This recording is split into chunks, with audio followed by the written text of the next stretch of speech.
the lighting alone is 7 million baht. Lighting alone, not including the stage. So it's big investment for us. We want to make the best of it. Grabe! 7 million baht or katumbas na 207,000 US dollars ang worth ng lighting lang ng stage na yan. And separate pa yung ginastos nila sa mga equipments, sa stage, sa labor, sa pagkain. So, ibig sabihin, ganyan talaga kamahal ang mag-host ng isang beauty pageant, especially kapag international level ha. O, hindi ito fake news ha. Galing mismo sa bunganga ng Vice National Director or Vice President ng MGI mismo na 7 million baht. Siguro estimated yan, baka may sobra, may less, pero estimated lang yung sinabi niya for sure. At ang isa pa dito ay mukhang bet nila yung performance ni CJ Opiasa. So pakinggan natin ang sinabi ng Vice President ng MGI. Hello from Miss Grand International Organization. I'm happy that the Miss Grand Philippines, candidates very strong this year. So let's see how she performed tonight. Tonight, if you see net costume is only about 40% of what the stage is like. Tonight you see about 70%. The final you get full 100%. Tonight you're gonna see more and more. Yeah. The one and only. Thank you so much. Thank you so much. Enjoy the show tonight.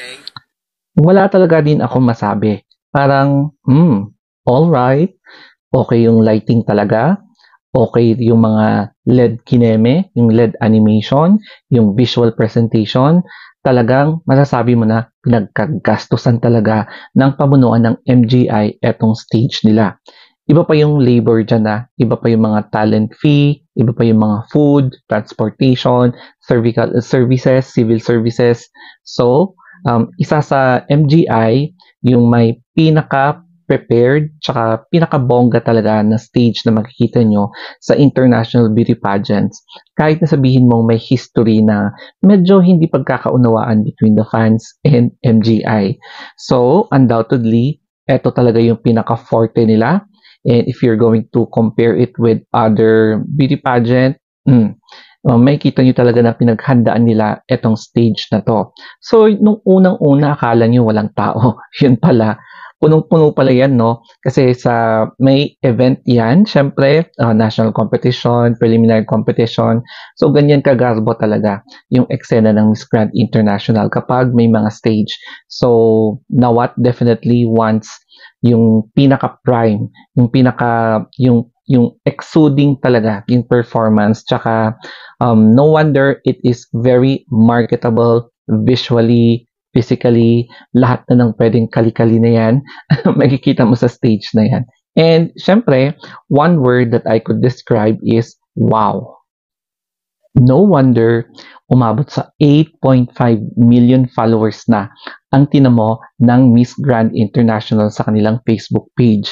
So, medyo mabilis yung pag-akyat nila, no? Kasi nga, sa marketing strategy nila, which is ginagamit talaga nila yung production at its finest. So, nag-i-invest talaga sila sa lighting para mas social, mas okay, mas tawag dito, high-end yung pinapresent nila sa media. So, pagdating naman sa kanilang YouTube channel, nag-change sila from Miss Grand International YouTube channel to Grand TV. So, by that name alone, parang nag-e-evolve sila into a production company or a television digital network, parang ganon, na kung saan hindi na pageants yung mga pinapalabas nila, ina-upload nila. Kapansin-pansin na may mga vlogs, lifestyle vlogs, tapos may mga parang series na rin yung mga ina-upload nila, no? And I'm not sure lang ha, correct me if I'm wrong dito, kung nag-establish na rin sila ng network sa Thailand. So with this alone, I think Miss Grand International is not just only operating as a pageant company, but now nagiging network na sila. So slowly evolving na rin sila, and parang mukhang meron na magiging katapat ang JKN company in the future. So who knows, diba? Kaya no wonder, sobrang higpit na nila kapag nag-reuse ka ng kanilang videos, even though sabihin na natin na nagkakaroon ka ng reaction video sa mga live nila o kaya sa mga uploaded videos nila, it's because medyo mabigat yung copyrighted protection materials nila, especially sa pagproprotect ng brand nila. So they have their own legal team to handle kung ano man yung mga pwede nilang kasuhan, especially kapag may mga copyright infringements. Kaya ito din yung mga reminders sa mga kapwa ko vloggers, pageant vloggers, na medyo maingat na rin tayo sa pag-vlog about Miss Grand International. It's because mahigpit talaga sila. And sharing my experience. So yung experience ko kasi last year, nung kinover ko ni Miss Demura, yung kanyang full performance, bakit hindi siya nakapasok sa first cut ng Miss Grand International, na-flag yung video ko sa both Facebook and then sa YouTube due to copyright, kineme, mga ganyan. So nagkaroon ako ng warning.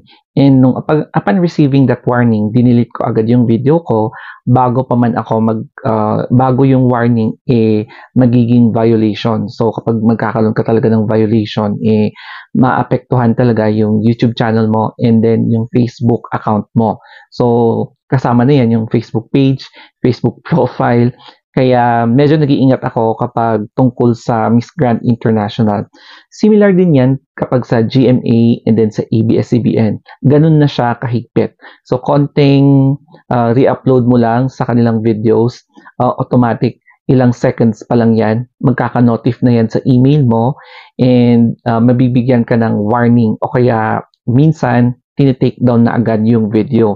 Yun yung masaklap. So, yung case ko kasi dati, hindi agad na take down. So, they're giving me time to delete the video for a few minutes or else iti-take down na yung video ko na magkakaroon na ako ng violation. So, yun yung napansin ko na ginagawa ng Miss Grand. It's because nag-expand na sila and naghihigpit na talaga sila.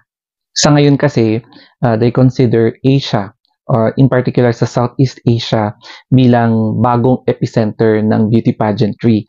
Kaya naman, no wonder na tinitake advantage ito ni Nawat kasi alam niya na malaki ang return of investment niya sa paggagastos ng ganitong kagarbong production sa kanyang pageant.